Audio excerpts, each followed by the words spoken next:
Hey, what's up, everybody? Welcome back. We are here with some more UFC DFS picks and lineup advice, DraftKings and FanDuel. This time for UFC Nashville, Cory Sandhagen, Rob Font, sleepers, best bets, picks, everything condensed in a quick video to get you up to speed for this UFC card. Welcome. I'm Brian Jester, co-founder at Occupy Fantasy.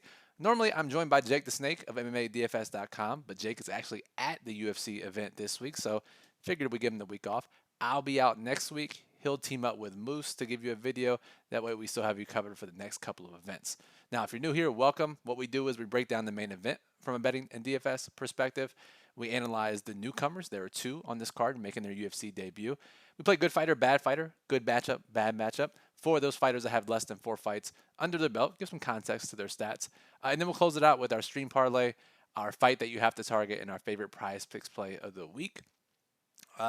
Jake normally does all the talking, so I know those of you have made your cases. You want the longer videos.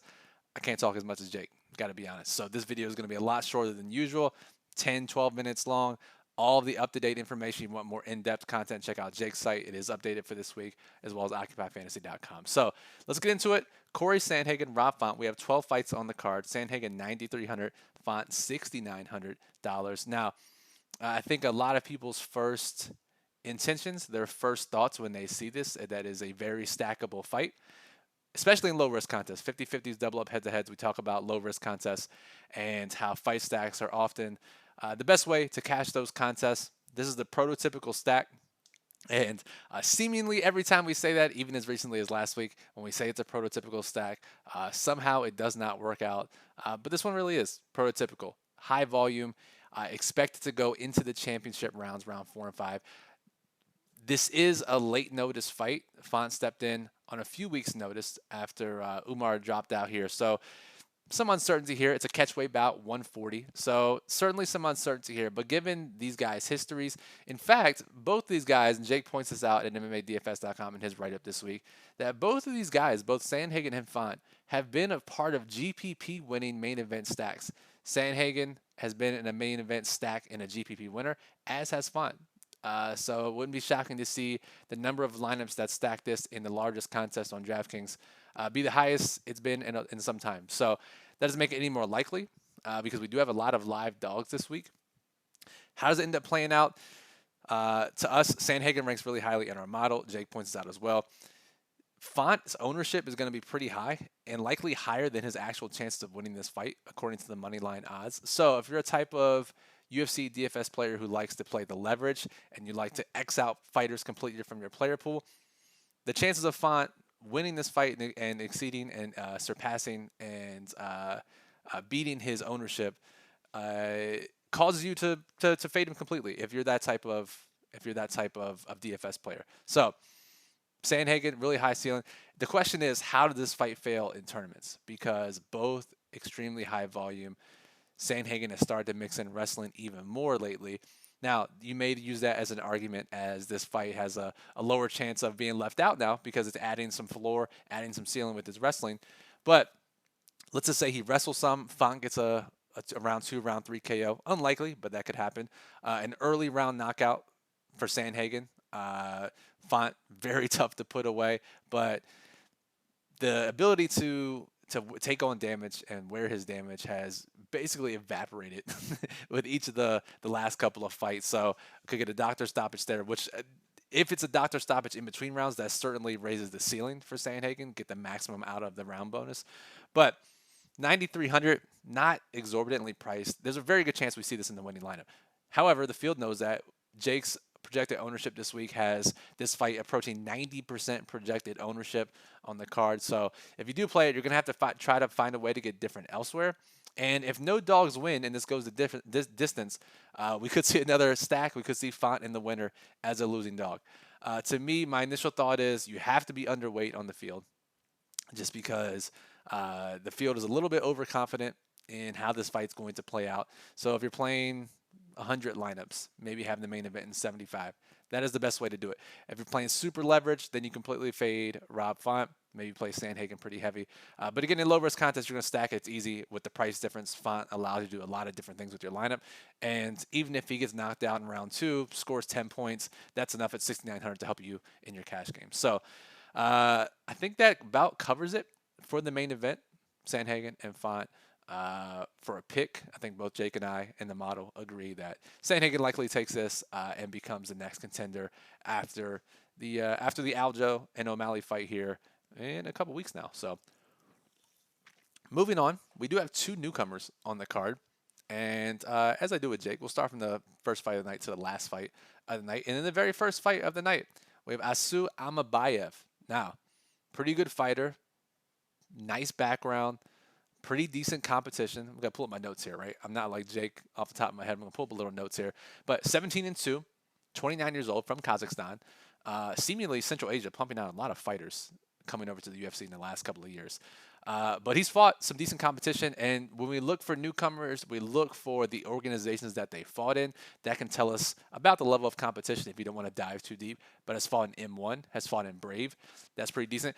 One of his two losses is to Tagir Ulanbekov, UFC fighter. So not great that he's 0-1 against UFC fighters, but this was 5-6 years ago. And if you chart his fights, which we did for you, don't worry, averaging nearly 6 takedown attempts per 15 minutes in his pre-UFC charted fights. So lots of takedown upside here. Pretty well-rounded fighter. Good matchup against Ode Osborne here. And if you look at his, let's see here. If we sort by salary, we see Amabayev 8,600. So not super expensive.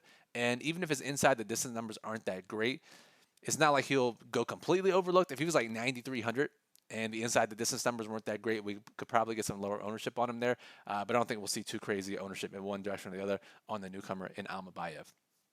But I do think has a lot of takedown upside, which means he could lead the slate in scoring if things go his way. Now, the other newcomer who is fighting on just a couple of days' notice. Let's go back to sort here by fight order. And in the second fight of the night against Sean Woodson, who has now had like 4 opponents in the past couple of weeks. Butler dropped out. The new guy, Santos, dropped out.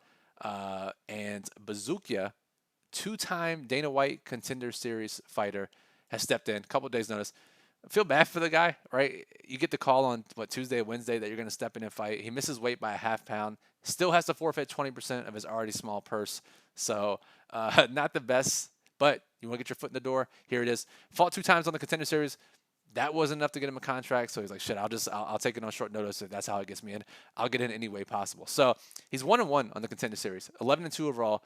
His loss on the Contender Series was Meldik Bagdasaryan, UFC fighter, obviously a great stand-up artist. So, but he has a lot of experience as well. Like Amabayev, has fought in the CFFC, has fought in UAE Warriors, has fought in Bellator. So, pretty extensive experience for a guy making a short notice debut. And the DraftKings pricing is really interesting on this one. So, when Woodson was slated to fight Santos Monday, Tuesday, for whatever reason, DraftKings, instead of waiting until Thursday or Friday to finalize this in their pricing, they actually put this out, and I believe they put the pricing out like right after Santos dropped out of the fight. And Woodson was 9,600. Was expected to be a pretty big favorite. Now he's just minus 180 against Bazookia.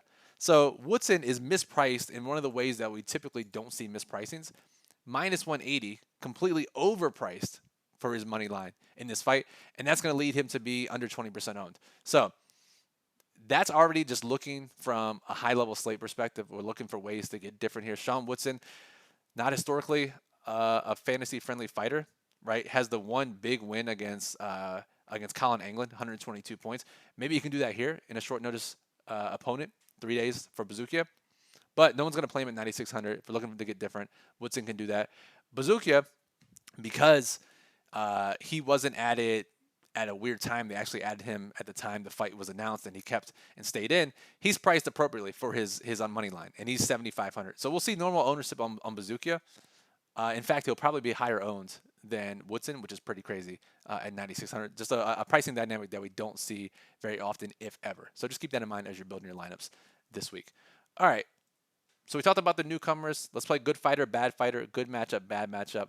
Just really brief. Give some context to fight logs and their UFC stats to let you know a little more detail about these fighters. And there's 3 fighters on this card that have less than 4 fights under their belt in the UFC. Those fighters. Pull up my notes here. And once again, let's start with the first fight of the night to the last fight of the night. We have Jake Hadley, aka White Kong. he is 2-1 in the UFC. Lost his debut against Nascimento, but really good hands, good stand up. Absolutely wrecked Malcolm Gordon in his last fight. It's kind of weird because hasn't attempted a takedown in the UFC and hasn't landed a takedown. Grappled a lot more pre-UFC. We were expecting a lot of wrestling, a lot more grappling in our model coming into his first couple of UFC fights. Hasn't really shown that. Had 5 subs.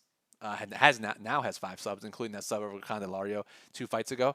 But he is prone to getting controlled on the mat, as we saw against Nascimento, which was pretty shocking to us. Nascimento, obviously a high-level grappler, but highly controlled for long periods of time in that fight. And in this matchup against Cody Durden, who shoots for a lot of takedowns, who put up a ton of points in his last fight with tons of takedown attempts, tons of control time. So to look at it, it's a tough matchup from that perspective. If he's prone to get controlled and he's facing a wrestler like that, he could get controlled for basically the entire fight and not score that many points. But Durden is prone to getting knocked out, prone to getting subbed. Hadley has the advantage in most places. So from that perspective, it's actually a good matchup. Lots of ways he can win this fight. I will just say he is a good fighter in a very volatile matchup. Hope that cop-out works for you. Next, we have Alexa Kamer, who has taken a few years off now. A theme of this card. Alexa Kamer hasn't fought since 2021. Was undefeated coming into the UFC, and admittedly has not looked great. And I don't think that's a secret or a hot take by any means. Has not proven he can score well at the UFC level in DFS. Suspect power and cardio. What more could you ask for in a fighter? And now 2 years off, we don't know how he's going to look. But you couldn't ask for a better matchup against Tanner Boser here because he's another no-power light heavyweight who does have trouble defending takedowns, and we've seen Kamer shoot for takedowns in his last couple of fights. So I would say it's a good matchup, but he is a bad fighter. So let's just keep that in mind. And finally, we have Diego Lopez, who shocked everyone with his performance against Movsar Evloev in that short notice fight. They needed someone to step up, take on Evloev on that pay-per-view card. Nearly subbed Evloev 3 times. Arm bars, Kimuras, knee bars, you name it, was throwing up everything. So definitely dangerous. And I think a very skilled fighter. Is he good for DFS? I'm not sure. He is definitely reliant on finishes. Like Hadley a bit, he likes to sit on his back. He will throw up submissions all day, and he doesn't mind being on his back for an entire round, which isn't great in the eyes of the judges. So if he gets an off-the-back sub, and he scores 94 points in the first round, that's not great. That might not be enough at 8,300. It might be. But he likely has to finish Tucker here to end up in winning lineups. I think Jake points that out in his write-up, both in the plug and at MMADFS.com. But this is an excellent matchup against Gavin Tucker. Now, if you look at our model, you'll see Gavin Tucker's OF index score, and you'll be shocked probably. But Gavin Tucker hasn't fought in 875 days after getting knocked out in 20 seconds by Dan Ige last time out.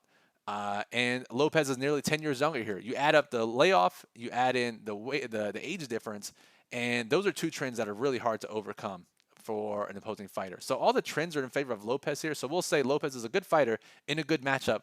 His DFS ability still unknown with just 1 fight in the UFC, obviously. So, all right, let's close out the show. Again, we'll be brief here with fight that you have to target, prize picks play, and our stream parlay of the week. Prize Picks play. Use promo code OCCUPY at Prize Picks to get a 100% deposit match bonus up to $100 when you make your first deposit. And use our picks, use Jake's picks to prop parlay all kinds of sports. Jake has this on his site. They gave out to his subscribers early in the week. He put it in the daily plug as well. Tatiana Suarez and Jessica Andrade under 9.75 minutes. I mean, this one's going to end early. Suarez, if she gets it to the mat, we don't see Andrade surviving 3 rounds, given her history on the mat against high-level grapplers. So if Suarez can get her down, which she's done to basically every opponent in her entire life, it's bad news for Andrade. And if Andrade does win, she probably catches Suarez early and knocks her out. So under 9.75 minutes is one of Jake's favorite plays. I agree. The model agrees. So Tatiana Suarez, Jessica Andrade, under 9.75 minutes on Prize Picks this week. For a fight to target, it shouldn't shock anyone that the answer is Lopez and Tucker. Given Tucker's high-level grappling ability, the ability to rack up takedowns, the ability to score a lot of points. If we go look at his fight log, we see scores of 120, 93, 103 at 7,900. Could rack up a lot of takedowns here, a lot of control time. Also could get subbed or get knocked out and score 2 points, which would be great for Diego Lopez. So whoever wins this fight is likely to score extremely well. Very volatile matchup, though. So for smaller contests, low-risk contests, hard to play either one of these guys. But for the largest contest on FanDuel and DraftKings, fire this guy's up. Whoever wins is probably going to score really well. And finally, we have our stream parlay. Jake's not here, so I'll just take on both sides of the stream parlay. And by listening to what I've said so far, you may not agree with these, but we're going to hashtag trust the model here. And anytime an underdog rates higher than the favorite, we're going to play those money lines. And why not parlay them together this week? So Gavin Tucker, plus 144 at FanDuel. Cody Durden, plus 160.